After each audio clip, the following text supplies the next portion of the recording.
Hello friends, আসসালামু আলাইকুম। আজকে আমি আপনাদেরকে ময়েস্ট কেক করে দেখাবো, চকলেট ময়েস্ট কেক। তো এখানে আমি সব কিছু উপকরণ আমি আগে থেকেই মেপে নিয়েছি। তো আমি আজকে একটি ডিম দিয়ে আপনাদেরকে চকলেট ময়েস্ট কেক করে দেখাবো। একটি ডিম দিয়ে অনেক ভালো মজার ময়েস্ট কেক বানানো যায়। তো একটি ডিম আমি নিয়ে নিয়েছি। এখন এর মধ্যে আমি 1 কাপ পরিমাণ চিনি দিয়ে দিব। 1 কাপ পরিমাণ চিনি দিয়ে দিয়েছি। এখন আমি 1 চিমটি লবণ দিয়ে দিলাম। এখন এগুলোকে ভালোভাবে মিক্স করব।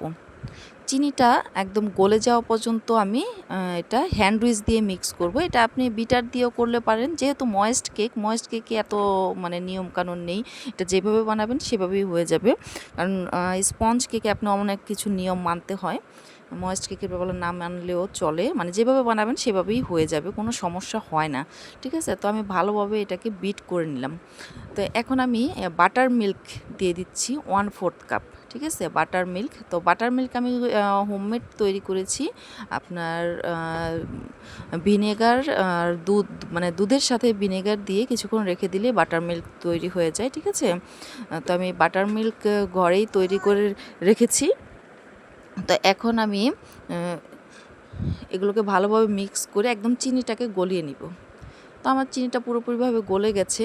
এখন আমি এর মধ্যে তেল ব্যবহার করব। 1/2 কাপ আমি সয়াবিন তেল, যেটা খাওয়ার রান্নার তেল দিয়েছি। আপনি এখানে বাটারও ইউজ করতে পারেন। তো আমি একদম সহজে রেসিপিটা দেখানোর চেষ্টা করেছি, এর জন্য ঘরের উপকরণ মানে তেলটা দিয়েই আমি দেখিয়ে দিলাম। তো এখানে আমি 1 চা চামচ ভ্যানিলা এসেন্স দিয়েছি, যাতে আপনার ডিমের গন্ধটা না আসে, এর জন্য আমি ভ্যানিলা এসেন্সটা ব্যবহার করেছি। তো এখন আমি শুকনো উপকরণগুলো চেলে নেব। এখানে 1 কাপ ময়দা দিয়েছি, 1/4 কাপ কোকো পাউডার, 1/2 চা চামচ বেকিং পাউডার, 1/2 চা চামচ দিচ্ছি আপনার বেকিং সোডা। ঠিক আছে, এখানে বেকিং পাউডার এবং বেকিং সোডা দুইটাই কিন্তু দেওয়া লাগবে। ঠিক আছে, তো আমি এখন এগুলো সব কিছু ভালোভাবে মিক্স করব। ঠিক আছে, আর আমার কোকো পাউডারটা হচ্ছে আপনার ক্যাডবেরি কোকো পাউডার। আমি কিছুদিন আগে কোকো পাউডারের জন্য যখন শপে যাই, আমি কোথাও মালয়েশিয়ান যে কোকো পাউডার, ওই পাউডারটা আমি পাই নাই, অনলাইন থেকেও আমি পাই নাই।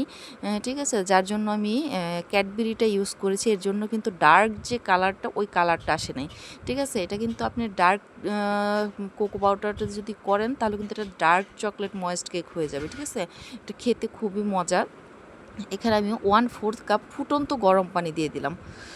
1/4 কাপ ফুটন্ত গরম পানি দিয়ে ভালোভাবে মিক্স করে নিলেই কিন্তু আপনার কেকের যে ব্যাটার, সেটা তৈরি হয়ে যাবে।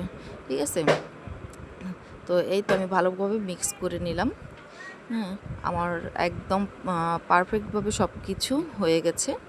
তো এখন আমি একটা 8 ইঞ্চি মোল্ড নিয়ে নিলাম। ঠিক আছে, এটাকে আমি একটু বড় করব। আপনি 6 ইঞ্চি দিলে দুইটাতে বেক করবেন, আর যদি 8 ইঞ্চিতে দেন তাহলে একটাতেই দিলে হবে। ঠিক আছে, এটা কিন্তু আপনার 1 পাউন্ড, আপনার যে টাপ কেক বলে, সেই টাপ কেক, 2টা টাপ কেক হয় আপনার বক্সে।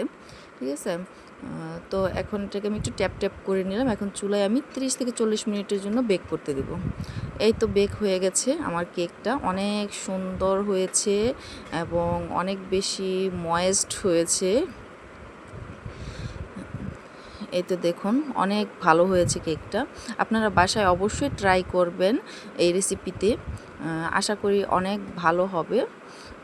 ধন্যবাদ সবাইকে। আসসালামু আলাইকুম।